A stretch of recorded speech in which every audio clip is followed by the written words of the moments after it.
You're listening to episode 11 of the Inspired Entrepreneur's Guide podcast. Hey there, everyone. Darlene here with the Inspired Entrepreneur's Guide, the podcast that encourages you to stop dreaming and start doing. Thanks for coming back and checking out another episode. Remember, you can find the show and subscribe on iTunes and Stitcher. And if you would love to leave a rating, it would be still my heart for you to do so, and you can do that at iTunes or Stitcher. So now, on to this week's show. This week, I had the pleasure of speaking with Janine Gregor of Your Virtual Wizard. She's a virtual assistant. She's also the author of the ebook RFP Transformation. And she joins me this week to chat about her business, why she started her business. We talk about the good and the bad of being a business owner, and she also provides some amazing tips for responding to RFPs, as well as honing in and defining your target market, and so much more. We even talk about cakes and a monkey, and well, you'll have to listen to find out exactly what I mean about that. Oh, and stay tuned, because at the very end, I'll have a special announcement. So here's my conversation with Janine Gregor of Your Virtual Wizard and the author of RFP Transformation. Janine, welcome to the podcast. It's great having you on the show. Thank you very much, Darlene. I'm very happy to be here today. I appreciate the invitation. You're welcome. So why don't you take a moment or two to tell me a little bit about you, your business, and why you started it? Okay. Well, I'm a New Jersey native, as you know. Yay. And we moved here I'm on the Gulf Coast of Florida, and we moved here in 2005. My husband was transferred here. When I got down here, I actually could not find a job.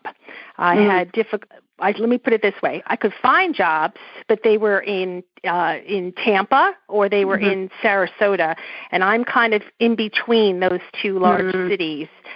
So having been terribly spoiled in New Jersey, I was only about a quarter of a mile away from my place of employment for several years. I could even, ride my bicycle to work. It was so wonderful.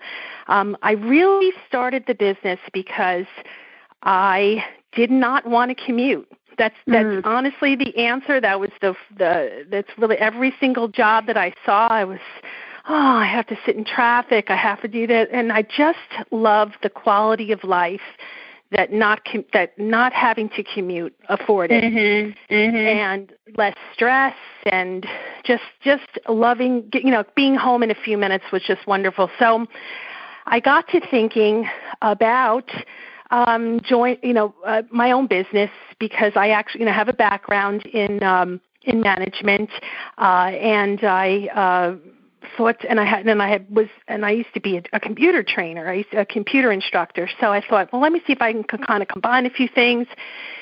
So I actually subcontracted with an agency when I first started, because in 2006 there really wasn't 2005 there wasn't very much available online. Right. And I started with them at making no money. I mean, when I really tell you, it was like like a cup of coffee, type of salary. It was very, very bad. But let me tell you something. It taught me time management. It helped me out with skills that I didn't even know I had, and skills that I needed to learn. I picked up on software. I started to learn about running a business through, working through the internet, working with different programs and so forth. It also helped me with my bookkeeping. It's probably one of my weakest skills. I'll admit that. I'm not a bookkeeper, but it also helped me to start to keep track of my time and my money and so on and so forth. And from there, I just developed an interest in working. I said, this is it. I love working online. I love the work that I'm doing, and I'm working with real estate agents. So why don't I just stop doing this, go out on my own? So I hung my shingle in 2006, named the company, registered, and did all the things that I needed to do, and I started working with real estate agents. Well, wouldn't you know, the market tanked in about 2008. I would say, and I pretty much lost, most of my clients, and I had a good business going for that period of time, and I was still, meandering through the business world, figuring out my rates and so on and so forth. But for the most part, I was doing much better than I thought I would. So from there, I just decided that I would dig deeper and figure out what my target market was going to be, start taking some classes, start networking with more people. And so that's how the business continued to develop over time. But really, for the most part, to answer the question, I really just didn't want to commute. And I just loved the quality of time that I had with my family. The less, and if I wanted to stay late, or work late, I could. It just really was a wonderful, it was a great choice. It's the best choice I ever made. Great. What's another best thing, maybe a different best thing, so to speak, about being a business owner? Creating my own opportunities that I probably would not have done if I had been working for someone else. So, for example, I always wanted to write a book. I know that you have written your book, but I've always wanted to do that. I might not have done that if I hadn't, if I'd been working for someone else 9 to 5. So creating things that I want to do, things kind of reaching out and experimenting with different pieces of software. It's really just creating opportunities overall. I also enjoy. This is something I thought about when you asked me this. When you asked me this question, I thought, what is it? What else do I like? I love picking the people that I work with. In other words, I really, since owning my own business, I actually work with people I love. I've been, and nothing against my other jobs. Love the many people that I work with there. Great, they're still great friends, with me to this day. But I can be selective, and because I target who I want to work with, I have much more in common with them, and that has made a considerable difference. In addition to my social virtual network of people like yourself and some of the other people that we've mentioned that we are friends with similarly. These are people I love that have something in common. And when you get a bunch of EAs together, we talk about, did you finish that opt-in, or and everybody kind of knows what we're talking about. We have our own language. So that has really made the camaraderie has been made a big difference, and something I love. And of course, choosing the people I want to work with, having control over that. Yeah, I'm like 100% there with you. The language and having that connection with the people you work with and associate with. I had a customer email me the other day and said, "Hey, can you send a message out through the monkey?" And I knew exactly what she was talking about. She's such a doll to work with, and I said, "Sure, I'll get that worked out for you." But it's just so much fun. It is, and it's fun to see VAs talking, especially if we're on a hangout or something, and just kind of talking about the different lingo that we have for the work that we do. So it's wonderful. It's been a great thing. I'll never go back. Really won't go back. So to working for someone else in that respect. So yeah. Being an entrepreneur and being a business owner in general, there are hard times. There are times where it's not all roses and happy smiles. So I want you to talk to me a little bit about what's been the hardest about being a business owner, and then also how you've come back from, whether it's an obstacle or a decision that was weighing on you, how you came back from that and turned it into a positive. Most difficult aspect of being a business owner has been, or had been, not understanding my time had value. And when I didn't place a value or even a monetary value on my time, I respect my time as much as I should have. And so what happened was I felt like I was always still working for somebody else and not really working for myself. And so by placing value back onto myself and realizing that my time had value, I became much more confident in my business. So that when somebody would come to me and say, I'd like to get, this done, this, and this, completed for X amount of dollars, I'd say, you know what, that's not my rate. That's not my rate. My rate is this. This is what I can do it for. And over time, I became very confident in that, because if you want to work with me, that's what you need to pay. And if you don't, then there are plenty of other people that will do it for you, but not me. So when I started to do that and gain that confidence level, and actually like turning people away or turning what a situation, an objection, into positive, that they eventually realized value, that they working with me, then business started to grow more. So that was actually one of the things I had struggled with initially, and a lot of it's just had to do with self-confidence, right? And being around people and realizing, I accomplished that. This is something I could charge for this service. This could be a premium service, and if they want that, it'd be fine. But so that was one thing.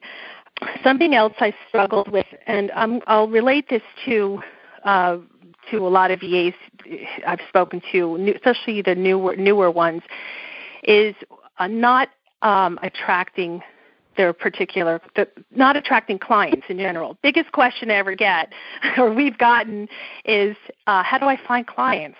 Right. How come? Yeah. How do I find clients? Biggest thing. So, it's. I think the first thing I tell people is, and this is how I learned, they're not going to come to you. They're not just going to, knock on the door and, knock on your virtual door and say, hey, I'm here. You have to appeal to them and offer them value. Offer them value without expecting something in return. And that often means contributing your time, giving advice to people, going to some of the social media sites, putting some information out there that people can find useful, and not expecting that they're going to email you and say, hey, you have good advice, I'm going to work with you, that kind of thing. Right, Just right. Continue to give value. And when you start to give more of yourself, it's magic. I think it is. It just becomes magic, just offering yourself. That's why I like to be on virtual assistant forums, feel like I'm giving back. We've all been in that situation before. How do I find clients? Well, you need to give value. That I sound like a broken record sometimes. So that's hard. That's hard because we're so used to sending in, the employee mentality, which is send your resume in, have them call you type thing. Doesn't work that way. It's a very being a business owner has become it's become relationship marketing.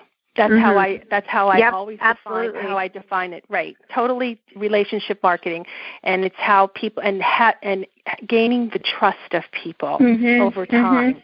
And sometimes that takes time. Sometimes that takes time.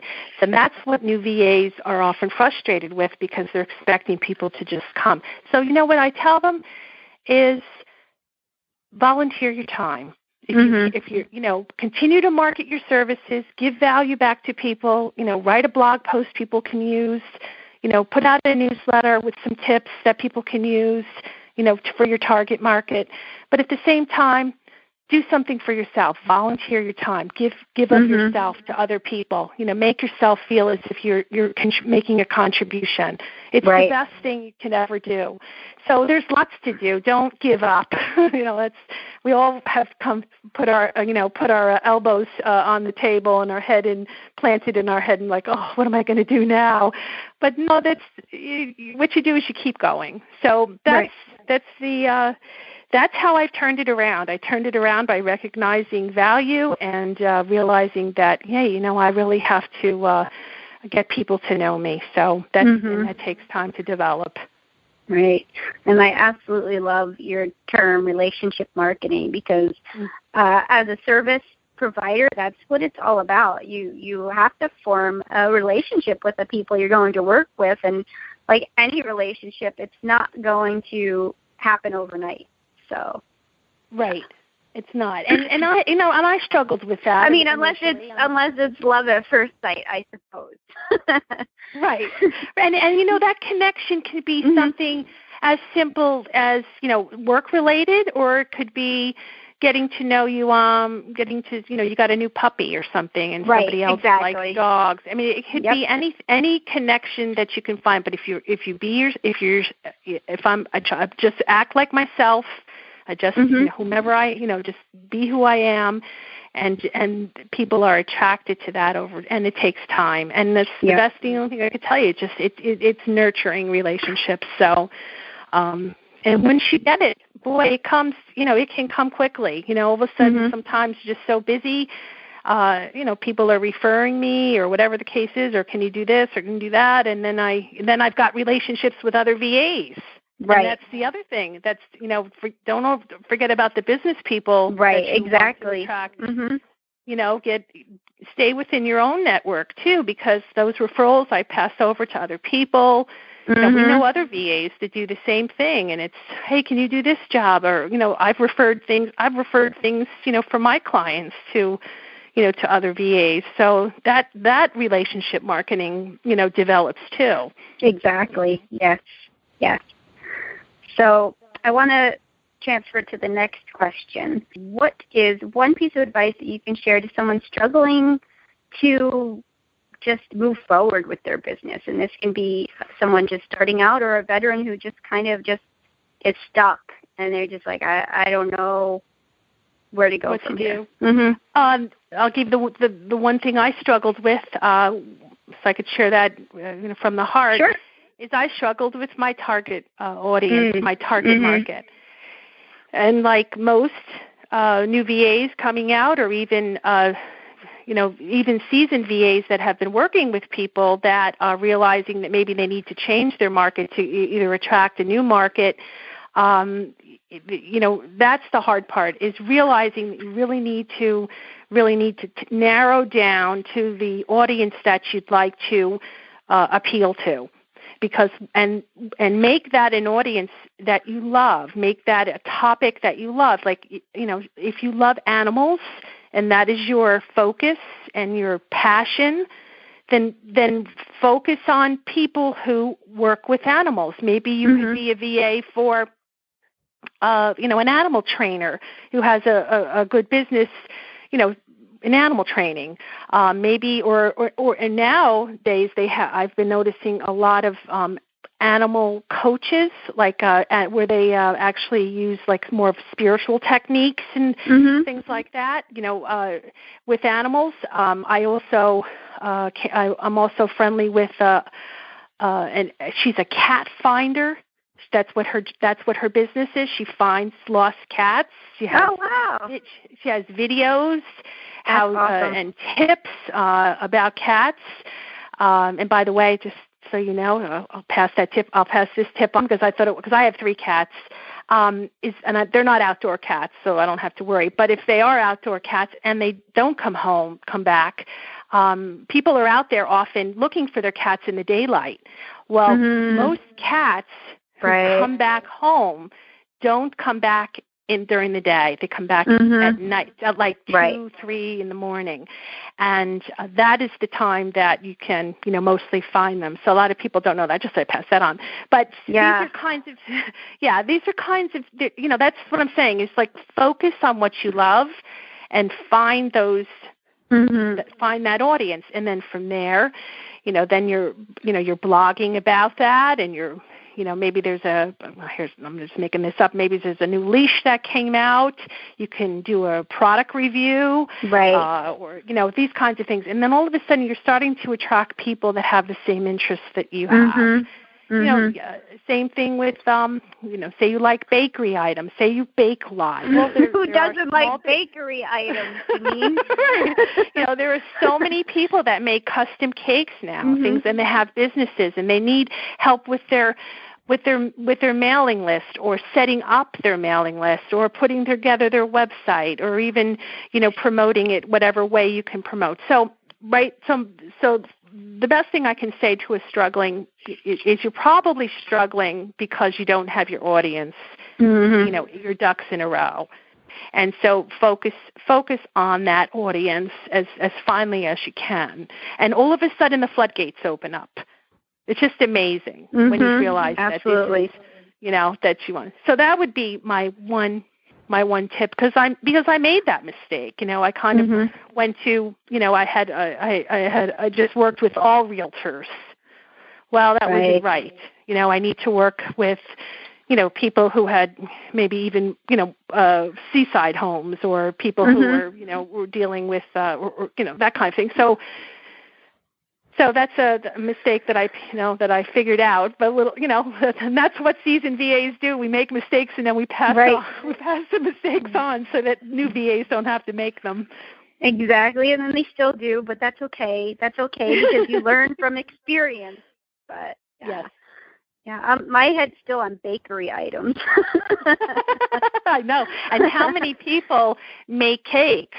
And Facebook is great for this, because you'll see people post in the forum sites, a lot of those, and they'll say, "Can you make me this cake?"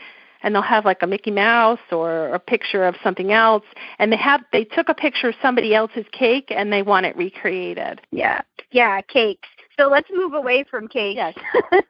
Yeah, lunchtime yet. So I want to shift it now to where another area of your expertise, and provide. I like to in these episodes provide one tip based on my guest's specific area of expertise that the listeners can take away and start implementing. The question is. I'll kind of preface that by saying you have an ebook that details the steps needed for creating winning RFIPs, or responding to RFIPs, which stands for requests for proposals, or request for proposal.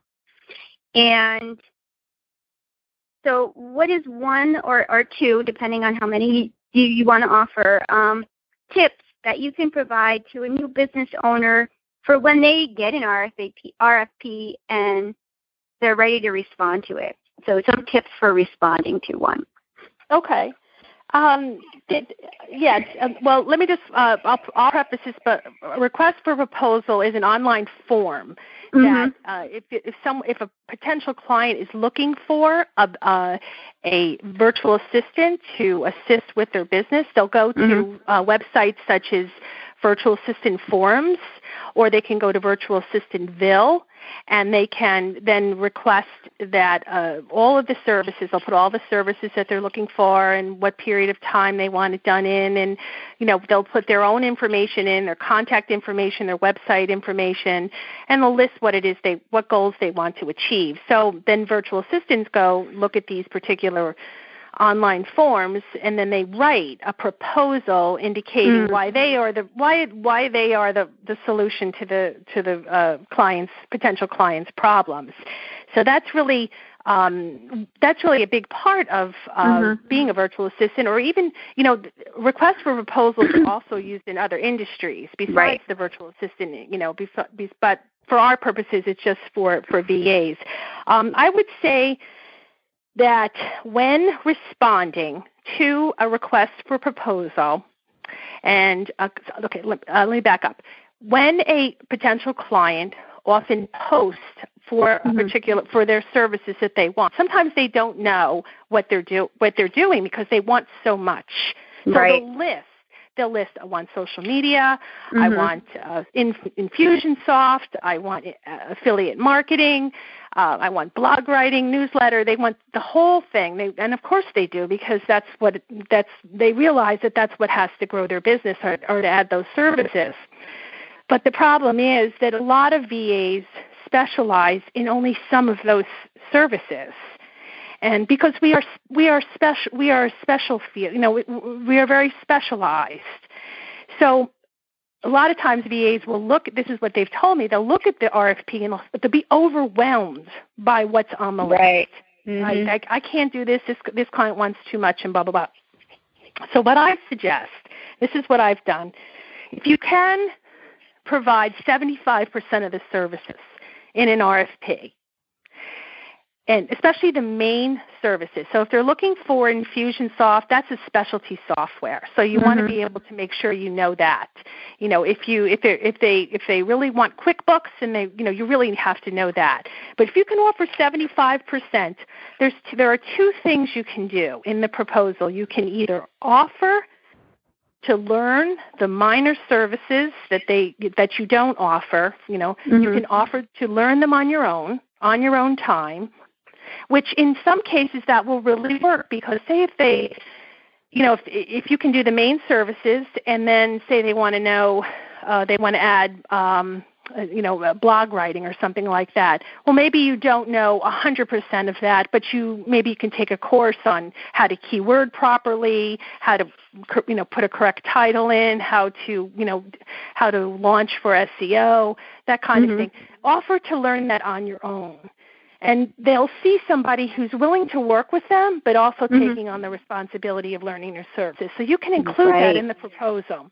And then the second thing you can do is to offer the main services that you're good at, that you're specialized in. And I say you, not you in particular, but that VA could offer.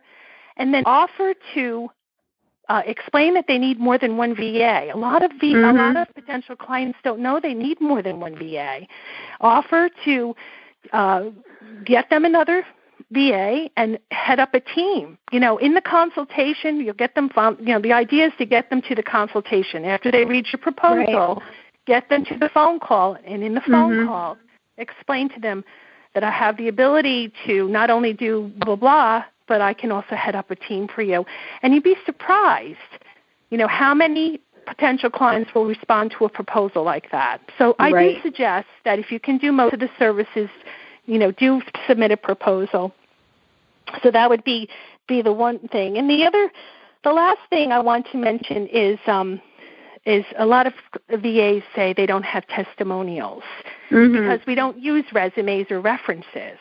Right. And they might not have a very big internet presence. So I've said this before, I'll repeat it again. It's just one of my best tips ever is really just to volunteer your time. And I want to offer a website which is called volunteermatch, all one word, .org. It's one of the best websites out there. And the reason I like it is because you can spend an hour of your time a week. It's really not, because I could hear people say, I don't have time. You have an hour. You carve out an hour. I was saying that to myself. It's not easy. It's easy to do. You can do. So, I can do it. I'm sure that if I spent maybe less time doing something else, I don't know what, but I could find an hour. Volunteer. Now, volunteermatch.org has a section on the left-hand column. You can click off virtual, and they'll only show you the virtual jobs or virtual opportunities. Let me tell you, this is a great way to get testimonials. It's a great way to hone skills. It's a great way to learn new skills. It makes you feel productive. It makes you feel like you're giving back to your community. It's sort of it's uplifting. And because of volunteering, I was able to I did the African Library Project, and I did a book drive for an African library. And because of that, doing that we were on the news. Oh, wow. So, yeah, we were on the local news. We also, I worked on flyers. I worked on press releases. I worked on, it was also content blog, got contact for blogging. It really, and right after I put it on my website, and people started to show an interest in what I was doing. So volunteering is an opportunity to get more clients. It really is. It's a great way to fill your web and create testimonials. So although the second one isn't really an RFP, it's something to do. It's something you can do that often answers the question, how can I find clients? I always say, if along with everything else, find an hour a week to volunteer your time virtually. Right. Mm-hmm. Absolutely. Awesome. Janine, you've provided so much insight, not only to the listeners, but also to me. So thank you so much for being a guest. I wanted to just tell you how much fun this call was. So thank you. Well, thank you. I want to mention to your listeners that if they are interested in, I have 10 free tips, 10 free RFP tips that I'm offering to your listeners. All they have to do is go to winningrfp.com and just leave their name and their email address, and I'll send them the free booklet. It's 30 pages of 10 tips. How to write, proposals, how to use social media for proposals, how to get your proposals standing out there. I also want to mention that to your listeners, if they're interested in the RFP transformation, which has much more complex information about RFPs, we're running a special on virtual assistant forms.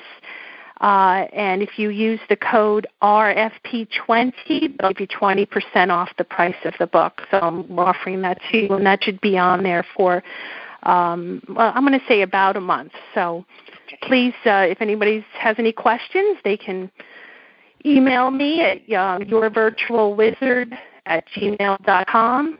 I'll be happy to respond, answer any questions. People do all the time, so I can talk RFPs forever. You are a wealth of information on this subject, and so thank you for both of those two offers. Thank you for being a guest, and it was a lot of fun, so thank you. It was so much fun chatting with Janine, and hopefully that came through in this podcast episode. Definitely check out her website, winningrfp.com, for tips and tricks for responding to RFPs. So now, on to the special announcement.